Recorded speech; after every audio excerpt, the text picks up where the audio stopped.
আল্লাহ তাআলা বলেন, লাকাদ জাআকুম রাসূলুম মিন আনফুসিকুম, তোমাদের জন্য তোমাদের মধ্য থেকে এমন একজন রাসূলের আগমন হয়েছে যিনি আজিজুন আলাইহি মা আনিতুম। আল্লাহ তাআলা বলতেছে, যিনি তোমাদের ব্যথায় ব্যথিত হন। সুবহানাল্লাহ। তোমরা যেটাতে কষ্ট পাও তিনিও সেটাতে কষ্ট পান। এজন্য সাহাবায়ে কেরাম রাসূলুল্লাহ সাল্লাল্লাহু আলাইহি ওয়াসাল্লামের কাছে আসতেন। আয়েশা যখন তারা নিজেদের কষ্টের কথা নবীজির কাছে বলতেন, নবীজি তাদের কষ্টের কথা শুনে নিজেও কষ্ট পাইতেন। শুধু তাই না, তাদের কথাগুলো মনোযোগ সহকারে শ্রবণ করবার পর নবীজি সুন্দরভাবে তাদেরকে সৎ পরামর্শ দিতেন, সুন্দরভাবে নবীজি তাদের সান্ত্বনা দিতেন। এক সাহাবী আসছে, আয়েশা বলতেছে, ইয়া রাসূলুল্লাহ, আমি হিজরতের সময়, হিজরতের পর মক্কায় আমার সম্পদ বাড়ি টাড়ি যা ছিল, আবু সুফিয়ান রাদিয়াল্লাহু তাআলা আনহু তখনও মুসলমান হয় নাই, যে আবু সুফিয়ান সব অন্যায়ভাবে দখল দিয়া বিক্রি করে ফেলছে। নবীজি কথাটা শুনে খুব ব্যথিত হয়েছেন। এবার তাকে সান্ত্বনা দিচ্ছেন যে, শোনো, আল্লাহ রাব্বুল আলামিন যদি তোমাকে এগুলোর বিনিময়ে আখিরাতে সুন্দর একটা বাসস্থান দেয়, তুমি খুশি হবা নাকি? এবার ওই সাহাবা বলে, ইয়া রাসূলুল্লাহ, অবশ্যই আমি খুশি হব। নবীজি বললেন, শোনো, এগুলোর বিনিময়ে আল্লাহ তাআলা তোমাকে পরকালে উত্তম বাসস্থান দান করবে। নবীজি যখন রোগী দেখতে যাইতেন, অসুস্থ মানুষ যখন দেখতে যাইতেন, তার কষ্টে নবীজি ব্যথিত হইতেন। শুধু তাই না, যাওয়ার পরে তাকে এমনভাবে সান্ত্বনা দিতেন যে সে মনে করতো আমি অচিরেই সুস্থ হয়ে যাব। সামনে উপস্থিত মুরব্বিয়ানে কেরাম, সমবয়সী যুবক বন্ধু, স্নেহের ছোট ভাই এবং পর্দার অন্তরালে অবস্থানরতা সম্মানিতা শ্রদ্ধা মা ও বোন, দয়াময় আল্লাহ রাব্বুল আলামিনের দরবারে অগণিত শুকর যে মহান মালিক আমাদের হায়াতে বরকত দিয়ে সুস্থ রেখে দীর্ঘ সময় পর্যন্ত বিজ্ঞ উলামা ইকরামের জবান থেকে বহুত গুরুত্বপূর্ণ কথা শ্রবণ করবার, আমাকেও আপনাদের খেদমতে কিছু দ্বীনি কথা পেশ করার সুযোগ যে মহান মালিক দান করেছেন, সে মহান মালিককে খুশি করার জন্য মহাব্বতের সাথে জবান খুলে অন্তর থেকে আমরা একবার কালিমাতুশ শুকর পাঠ করি, আলহামদুলিল্লাহ। অগণিত দুরূদ ও সালাম সৈয়দুল আম্বিয়া, আশরাফুল আম্বিয়া, খাতামুল আম্বিয়া, বিশ্বনবী, শেষ নবী, শ্রেষ্ঠ নবী মুহাম্মদুর রাসূলুল্লাহ সাল্লাল্লাহু আলাইহি ওয়াসাল্লামের উপর আল্লাহ সুবহানাহু ওয়া তাআলা আমাদেরকে এ দুনিয়াতে অজস্র অগণিত নিয়ামত দান করেছেন। আল্লাহ প্রদত্ত নিয়ামতের হিসাব সংখ্যা দুনিয়ার কোনো মানুষের জানা নাই।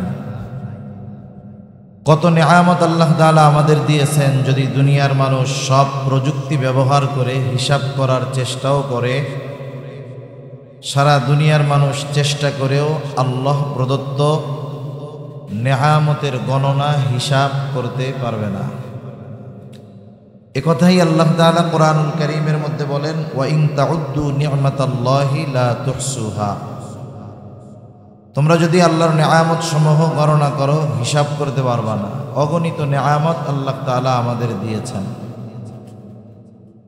বিষয়টা আবার এমনও নয় যে নিয়ামত অগণিত হওয়ার কারণে নিয়ামতের দাম কম, বিষয়টা আবার এমন নয়। যেমন বাজারে যেই জিনিসটা সহজে পাওয়া যায়, সব সময় পাওয়া যায়, বলেন তো সেই জিনিসের দাম বেশি হয় না কম হয়? কম হয়। স্বাভাবিক দেখেন, অনেক সবজি আছে, সবজি সাধারণত গরমের দিন দাম বেশি না কম? শীতের দিন কম, গরমের দিন বেশি। শীতের দিন সবজির দাম কম, গরমের দিন বেশি। কেন? শীতের সময় সবজি উৎপাদন বেশি হয়, গরমের দিনে কম হয়। আবার দেখেন বাজারে, বলেন তো লোহার দাম বেশি না স্বর্ণের দাম বেশি? কেন বেশি? কারণ লোহা সব জায়গায় পাওয়া যায়, কিন্তু স্বর্ণ সব জায়গায় পাওয়া যায় না। যদি উল্টা হইতো, স্বর্ণ লোহার মতো সব জায়গায় পাওয়া যায়, আর লোহা স্বর্ণের মতো খনির থেকে বের করতে হয়, তাহলে লোহার দাম বেশি হইতো না স্বর্ণের দাম বেশি হইতো? লোহার দাম বেশি হইতো। এটা একটা নিয়ম আর কি, যেটা বাজারে বেশি বেশি পাওয়া যায়, সব জায়গায় পাওয়া যায়, এই ধরনের জিনিসের দাম সাধারণত কম হয়। কিন্তু আল্লাহ প্রদত্ত নেয়ামত সহজলভ্য, তবে কম দামি না। আল্লাহ প্রদত্ত নেয়ামতগুলো অতি সহজে পাওয়া যায়, তবে এটা কম দামি না। একটা উদাহরণ দিলে বুঝতে সহজ হবে। দুনিয়াতে একজন মানুষ খানা না খাইয়া, মনে করেন ভাত খায় না, রুটি খায় না, হায়াত যদি থাকে, শুধু পানি খাইয়াও বেশ কিছুদিন বেঁচে থাকতে পারবে, ঠিক না? আল্লাহর অনেক বান্দা আছে এমন অসুস্থ, কোমায় আছে, কোমা, লাইফ সাপোর্ট লাগানো, একটু মরতে বাকি, বছরের পর বছর বেঁচে আছে, মুখ দিয়ে খাইতে পারে না, চোখ দিয়ে দেখে না, কিছু বলতে পারে না, কিছু টের পায় না, নাকের মধ্যে দুইটা নল ঢুকায়া দিছে, ওই তরল খাবার তারে খাওয়ায়, পাকস্থলীতে পৌঁছায়া দেয়। এই অবস্থায় বছরের পর বছর বেঁচে আছে, এমন আল্লাহর বান্দা এখনো দুনিয়ায় আছে। সাধারণত মানুষ না খাইয়া হায়াত যদি থাকে 2-4-5 দিনে মরবে না, কিন্তু বলেন তো অক্সিজেন ছাড়া একটা মানুষ কয়দিন বেঁচে থাকতে পারবে? 2-4-10 দিন, 2-4 ঘন্টা। চিকিৎসা বিজ্ঞান বলে 5 মিনিট যদি অক্সিজেনের সাথে একটা মানুষের সম্পর্ক দূর হয়ে যায়, একটা মানুষ যদি 5টা মিনিট অক্সিজেন না নিতে পারে, ওই মানুষটা দুনিয়াতে আর থাকতে পারবে? অথচ দেখেন, মাসের যখন শেষ, চাউলের বস্তা যখন শেষের দিকে, তখন আমরা পকেটের দিকে তাকায় চিন্তা করি কেমনে মাসের বাকি কয়দিন চলবে। চাউলের ড্রামে চাউল শেষ, মাসের শেষ কয়দিন কেমনে চলবে, এই চিন্তা আমরা করি। কিন্তু কোনোদিন এই চিন্তা আমাদের করা লাগে নাই যে আমরা যদি রাত্রে ঘুমাইতে যাই, সকালে যদি অক্সিজেন না পাই, বাইচা থাকবো কেমনে? এ চিন্তা আমাদের কখনো আসছে না? আসার কারণ কি? এত দামি নিয়ামতটা, এত দামি জিনিসটা, যেটা মানুষের বেঁচে থাকার জন্য অপরিহার্য এক জিনিস, এই জিনিসটা আমাদের জন্য সহজ করছেন কে? আল্লাহ সহজ করে দিয়েছেন। এজন্য আল্লাহ তাআলা তার নিয়ামতগুলো সহজে দেন বিধায় কম দামি না, এটা মনে করার কোনো সুযোগ নাই। এরকম অনেক দামি দামি নিয়ামত আল্লাহ তাআলা আমাদেরকে দিয়েছেন। আল্লাহ প্রদত্ত দামি নিয়ামতগুলোর মধ্যে অন্যতম এক দামি নিয়ামত, সবচাইতে দামি নিয়ামত হলো ঈমান। ঈমানের চাইতে দামি নিয়ামত, দামি সম্পদ আর কোনো কিছু নাই। সবচেয়ে দামি নিয়ামত ঈমান। এইরকম কিছু দামি দামি নিয়ামতগুলোর মধ্যে অন্যতম এক দামি নিয়ামত হলো আল্লাহ তাআলা আমাদেরকে আখিরি জামানার পয়গম্বর মুহাম্মদুর রাসূলুল্লাহ সাল্লাল্লাহু আলাইহি ওয়াসাল্লামের উম্মত বানাইছেন। আলহামদুলিল্লাহ, এটা আল্লাহ তাআলার পক্ষ থেকে আমাদের উপরে বড় অনুগ্রহ, দয়া। আল্লাহ তাআলার পক্ষ থেকে এক মহান দয়া যে উনি আমাদেরকে বিনা চাওয়ায়, বিনা দরখাস্তে রাসূল আকরাম সাল্লাল্লাহু আলাইহি ওয়াসাল্লামের উম্মত বানিয়েছেন। এই কথা আল্লাহ তাআলা কোরআনুল কারীমের মধ্যেও বলছেন। কারণ আল্লাহ তাআলা তো বান্দার প্রতি সবচাইতে দয়া, মায়া, মোহাব্বত বেশি রাখেন। বান্দাকে আল্লাহ তাআলা সবচাইতে বেশি ভালোবাসেন। আল্লাহ তাআলা যে আমাদেরকে আখিরি জামানার পয়গম্বরের উম্মত বানিয়েছেন, এটাও ভালোবাসার অন্যতম এক নিদর্শন। আল্লাহ তাআলা সে কথা কোরআনুল কারীমের মধ্যে বলেন, লাকাদ মান্নাল্লাহু আলাল মুমিনিনা ইয বা'আসা ফীহিম রাসূলাম মিন আনফুসিহিম ইয়াতলু আলাইহিম আয়াতিহি ওয়া ইউযাক্কিহিম ওয়া ইউআল্লিমুহুমুল কিতাবা ওয়াল হিকমাহ ওয়া ইন কানু মিন ক্বাবলু লাফী যালালিন মুবিন। আল্লাহ তাআলা বলেন, লাকাদ মান্নাল্লাহু আলাল মুমিনিনা ইদ বাআসা ফীহিম রাসূলাম মিন আনফুসিহিম। মুমিনদের জন্য আল্লাহ তাআলার এক বিশেষ অনুগ্রহ হলো এইটা যে আল্লাহ রাব্বুল আলামিন তাদের মধ্য থেকে তাদের জন্য একজন রাসূল প্রেরণ করেছেন। সে রাসূল কি করে? ইয়াতলু আলাইহিম আয়াতিহি ওয়া ইউযাক্কিহিম। সেই রাসূল তাদেরকে তাদের সামনে আয়াত সমূহ তিলাওয়াত করে, ওয়া ইউযাক্কিহিম তাদেরকে পরিশুদ্ধ করে, তাদের আত্মশুদ্ধি করে, ওয়া ইউআল্লিমুহুমুল কিতাবা ওয়াল হিকমা তাদেরকে কিতাব এবং হিকমতের শিক্ষা দেয়। ওই রাসূল এই চার জিনিস শিক্ষা দেওয়ার মাধ্যমে তাদের কি কল্যাণ হয়, তাদের কি উপকার হয়। আল্লাহ তাআলা বলেন, ওয়া ইন কানু মিন ক্বাবলু লাফি যালালিম মুবিন। ইতিপূর্বে তারা তো সুস্পষ্ট পথভ্রষ্টতার মধ্যে ছিল।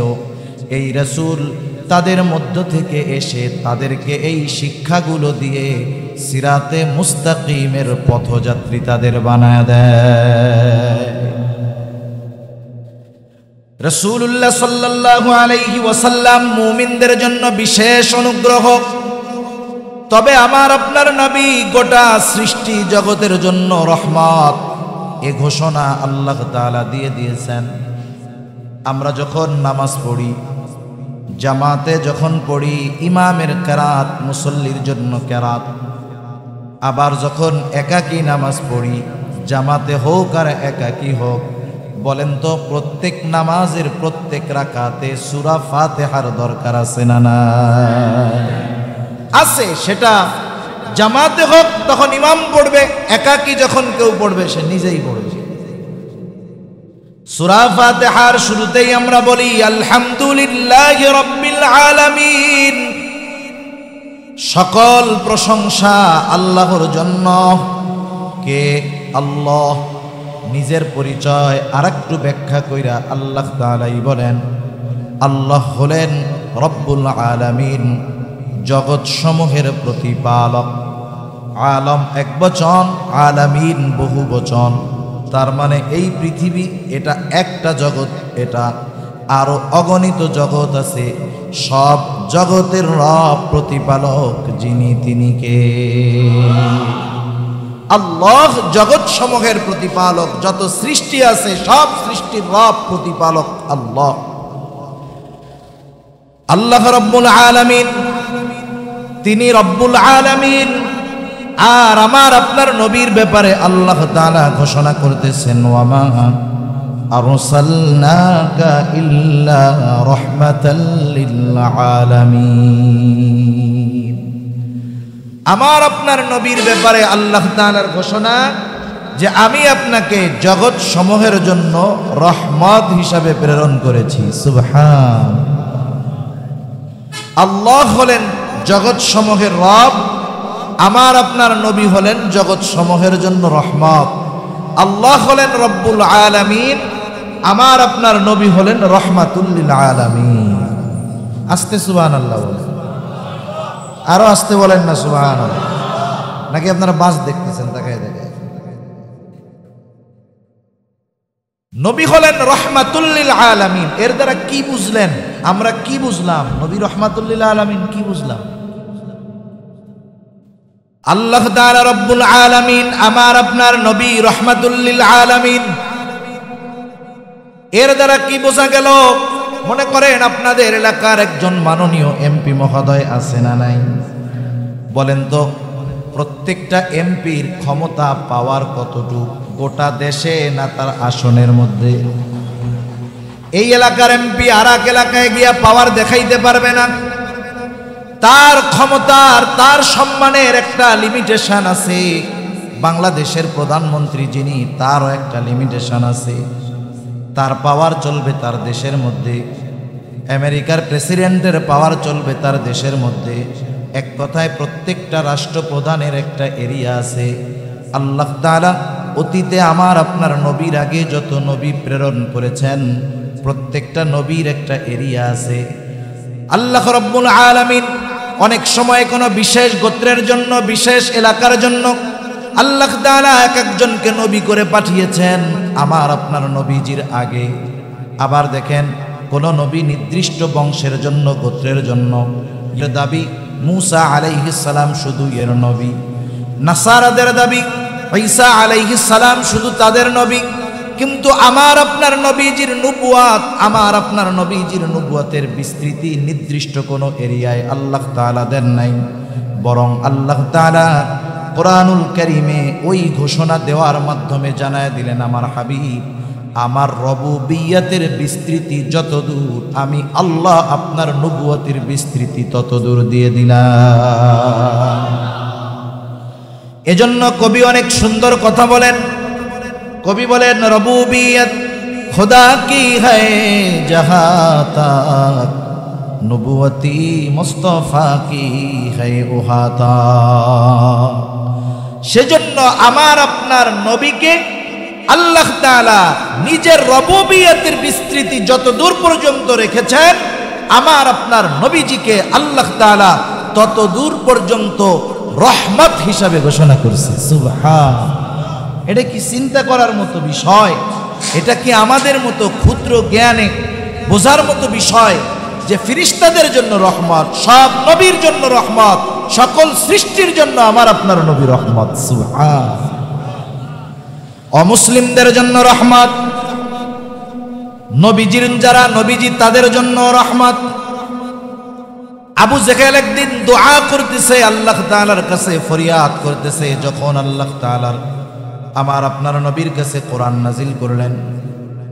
আবু জেহেলদেরকে যখন নবী কোরআন তিলাওয়াত করে শোনায়, আবু জেহেল আল্লাহ তাআলার কাছে দোয়া করে, বলে, আল্লাহ, এই কোরআন যদি সত্যি আপনি নাজিল কইরা থাকেন, তাইলে আপনি আমাদের উপরে পাথর বর্ষণ করেন। দোয়া করছে কি? কোরআন যদি সত্যি আপনি নাজিল করেন, তাইলে আমার উপরে, আমাদের উপরে আপনি পাথর বর্ষণ করেন। পাথর বর্ষণ যদি হয়, এটা রহমত হবে না আযাব হবে? আযাব হবে।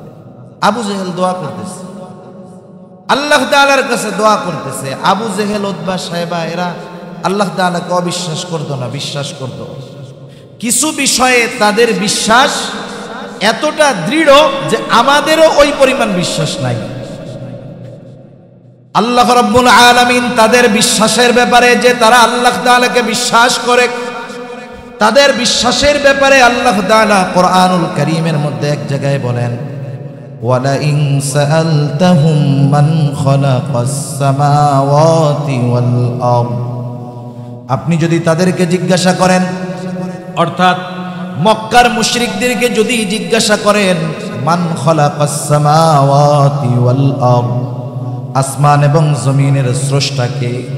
কে আসমান জমিন বানায়াছে? তারা তাদের দেব দেবীদের কথা বলবে না। এই প্রশ্নের জবাবে মক্কার মুশরিকেরা কি জবাব দিবে? আল্লাহ তাআলা নিজেই সেই জবাব দিয়ে বলেন, লা ইয়াকুলুন্নাল্লাহ। দুইটা তাকিদ যোগ করে আল্লাহ তাআলা বলেন, মক্কার মুশরিকেরা আপনার এই প্রশ্নের জবাবে বলবে, অবশ্যই অবশ্যই আসমান জমিনের স্রষ্টা হলেন আল্লাহ।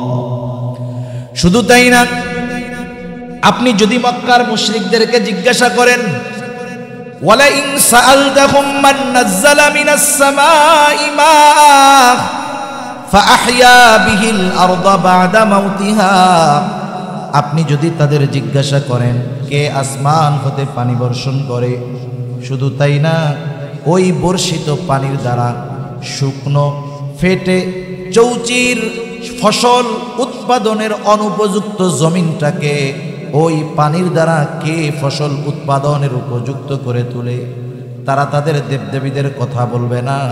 তারা কি বলবে? আল্লাহ তাআলাই জবাব দিয়ে বলেন, লা ইয়াকুলুন্নাল্লাহ। অবশ্যই অবশ্যই তারা বলবে, আসমান হতে বৃষ্টি বর্ষণ করেন আল্লাহ, বর্ষিত পানির দ্বারা মৃত জমিনকে জীবিত করেন আল্লাহ। আল্লাহ তাআলা এক জায়গায় বলেন, আপনি যদি তাদের জিজ্ঞাসা করেন তাদেরকে কে সৃষ্টি করেছে, এদের মতো তারা বলবে না আমরা এমনি এমনিই প্রস্তুত হইছি, তৈয়ার হয়ে গেছি। আমরা এমনিই তৈরি হয়েছি, এমনিই আমাদের সৃষ্টি হয়েছে, তারা এ কথা বলবে না। কি বলবে তারা? আল্লাহ তাআলা বলেন লায়াকুলুন্নাল্লাহ ওয়া লা ইন সাআলতাহুম মান খালাকাহুম। আপনি যদি তাদের জিজ্ঞাসা করেন তাদের স্রষ্টাকে, আল্লাহ তাআলা বলেন তারা বলবে লায়াকুলুন্নাল্লাহ, অবশ্যই অবশ্যই আল্লাহ তাআলাই হলেন আমাদের স্রষ্টা। এই কথাগুলোর দ্বারা, এই আয়াতগুলোর দ্বারা এই জিনিসটা অনুধাবন করা যায় যে মক্কার মানুষ আল্লাহ তাআলার প্রতি দৃঢ় বিশ্বাস তাদের ছিল, তবে কিছু বিষয়ে আল্লাহ তাআলার সাথে শিরিক করার কারণে তারা বেঈমান। আবু জেহেল দোয়া করতেছে, শুধু তাই না, রাসূলুল্লাহ সাল্লাল্লাহু আলাইহি ওয়াসাল্লাম এক হাদিসের মধ্যে বলেন আল্লাহ তাআলা আবু জেহেলের দোয়াও কবুল করছে। বদরের যুদ্ধ শুরু হওয়ার আগে আবু জেহেল সকালবেলা আল্লাহ তাআলার কাছে ফরিয়াদ করতেছে, বলে আল্লাহ, আজকে যারা হকের উপরে আছে আপনি তাদেরকে বিজয় দান করবেন। আল্লাহ তাআলা বলেন, নবীজি বলেন, আল্লাহ তাআলা আবু জেহেলের এই দোয়া কবুল করছে। এই দোয়া কবুল হওয়ার কারণেই যারা হকের উপরে ছিল আল্লাহ তাআলা তাদেরকে বিজয় দান করেছে। ওই আবু জেহেল দোয়া করতেছে যে আল্লাহ, কোরআন যদি সত্যি আপনি নাজিল করে থাকেন তাহলে আপনি আমাদের উপরে পাথর মারেন। তার মানে ওর উপরে গজব আসলে ও বুঝবে কোরআন আসলে আল্লাহর কালাম। মানুষ যখন বিরোধিতা করতে করতে এমন একটা অবস্থায় চলে যায় যে কোন বিরোধিতা তার জন্য কল্যাণকর ও নিজেও সেটা বোঝে না। আবু জেহেল যখন এই ফরিয়াদ জানাইছে আল্লাহ তাআলার কাছে, নবীজির সামনে আইসা বলতেছে, আর আল্লাহ তাআলা আবু জেহেলের এই দোয়ার জবাব দিছেন। কি জবাব দিছেন? আমার আপনার নবীর মাধ্যমে বলতেছেন, শোনেন, ও তো পাথর মারতে বলে যদি কোরআন সত্য হয়। আবু জেহেল তো বলতেছে পাথর মারার কথা, আর আল্লাহ তাআলা বলেন, হাবিব আপনি শুনে নেন, ওয়ামা কানাল্লাহু লিয়ুআযিবাহুম ওয়া আনতা ফীহিম। আপনি যতক্ষণ তাদের মধ্যে আছেন আমি তাদের উপরে কোনো আযাব দিব না। এইরকম অবাধ্যতা করেও অতীতের উম্মত যখন অবাধ্য হইতো, একটা লিমিট ক্রস করত, তাদের উপরে আল্লাহ তাআলার আযাব নগদে নেমে আসতো। কিন্তু আবু জেহেল, উতবা, সাইবা এরাও আমার আপনার নবী রহমত হওয়ার কারণে, দুনিয়ার জমিনে রহমাতুল লিল আলামিন থাকার কারণে আল্লাহ তাআলার শাস্তি থেকে এরা বাইচা গেছে। আমরা হলাম এমন নবীর উম্মত, এটা আমাদের জন্য আল্লাহ তাআলার পক্ষ থেকে বড় নেয়ামত, বড় সৌভাগ্যের ব্যাপার। তিনি তো এমন এক নবী, উম্মতের প্রতি তার দরদ, তার মহব্বত, ভালোবাসা সর্বোচ্চ ছিল। প্রত্যেক নবী তার উম্মতদেরকে ভালোবাসে, কিন্তু অন্যান্য নবীর তুলনায় আমার আপনার নবীর ভালোবাসা আমাদের জন্য অনেক গুণ বেশি ছিল। আব্দুল্লাহ ইবনে আমর ইবনুল আস রাদিয়াল্লাহু তাআলা আনহু, ওনার থেকে বর্ণিত হাদিস। একদিন সবাই বসে আছে এক মজলিসের মধ্যে। আব্দুল্লাহ ইবনে আমর ইবনুল আস রাদিয়াল্লাহু তাআলা আনহু বলেন, আন্নান নবী সাল্লাল্লাহু আলাইহি ওয়াসাল্লাম তালাক মা নাযালা ফি ইব্রাহিম আলাইহিস সালাম। রাসূলুল্লাহ সাল্লাল্লাহু আলাইহি ওয়াসাল্লাম তিলাওয়াত করলেন, কোরআন থেকে তিলাওয়াত করলেন। কি তিলাওয়াত করলেন? যা আল্লাহ তাআলা ইব্রাহিম আলাইহিস সালামের ব্যাপারে নাজিল করেছেন।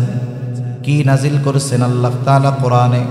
ইব্রাহিম আলাইহিস সালামের ব্যাপারে পবিত্র কোরআনুল কারীমের সূরা ইব্রাহিম 13 নম্বর পারা। হযরত ইব্রাহিম আলাইহিস সালাম তার গুনাহগার উম্মতের জন্য আল্লাহ তাআলার কাছে দোয়া করতেছে। দোয়া বলতেছে, রব্বি ইন্নাহুন্না আযলালনা কাসীরাম মিনান নাস ফামান তাবিআনি ফাইন্নাহু মিন্নি ওয়া মান আসানি ফাইন্নাকা গফুরুর রহিম। ইব্রাহিম আলাইহিস সালাম বলতেছে, ও আমার রব, ইন্নাহুন্না আযলালনা কাসীরাম মিনান নাস, এই প্রতিমাগুলো, এই মূর্তিগুলা অধিকাংশ মানুষকে পথচ্যুত করে ফেলছে, পথভ্রষ্ট করে ফেলছে। ফামান তাবিআনি ফাইন্নাহু মিন্নি, যারা আমার আনুগত্য করলো তারা তো আমার দলভুক্ত। ওয়ামান আসানি, যারা আমার আনুগত্য করলো না তারা তো আমার দলভুক্ত নয়, তারা তো পাপী, তারা গুনাহগার। হযরত ইব্রাহিম আলাইহিস সালাম কেমন যেন আল্লাহ তাআলাকে বলতেছেন, আল্লাহ এরা তো আমার আনুগত্য করে নাই, পাপী গুনাহগার, তবে আপনি তো দয়ার সাগর, আপনি চাইলে তাদেরকে ক্ষমা করে দিতে পারেন। কেন?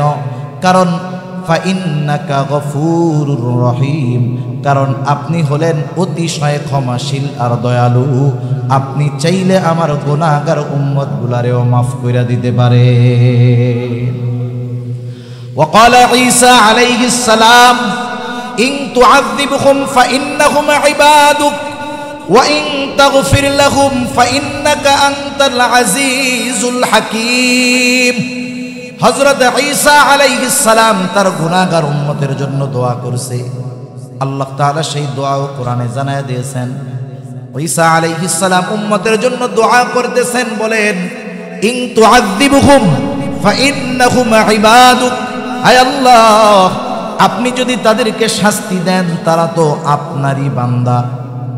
ওয়া ইন তাগফির লাহুম, আর আপনি যদি তাদেরকে মাফ করে দেন, ফাইন্নাকা আনতাল আজিজুল হাকিম, আপনি তো মহাপরাক্রমশালী, মহাপ্রজ্ঞাময়।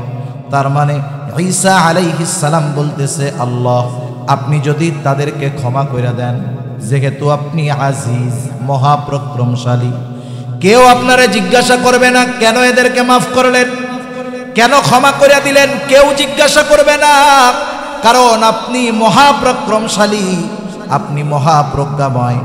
তাই আপনি যদি চান আমার গুনাহগার উম্মতগুলো, আপনার এই গুনাহগার বান্দাগুলোকে আপনি ক্ষমা করে দিতে পারে। প্রত্যেক নবী উম্মতের ব্যাপারে চিন্তিত, তবে কিছু কিছু ক্ষেত্রে গুনাহগার উম্মতের ব্যাপারে নবী চিন্তিত বেশি থাকতেন।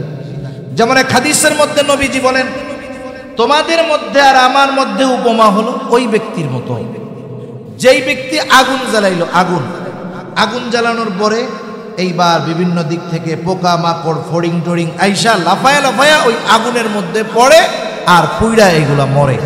আমরা গ্রামে দেখছি, যখন ছোটবেলায় কারেন্ট ছিল না, বিশেষ করে এই লাইট হইলেও তো দেখেন না, লাইটের মধ্যেও পোকা আসে না, আসে।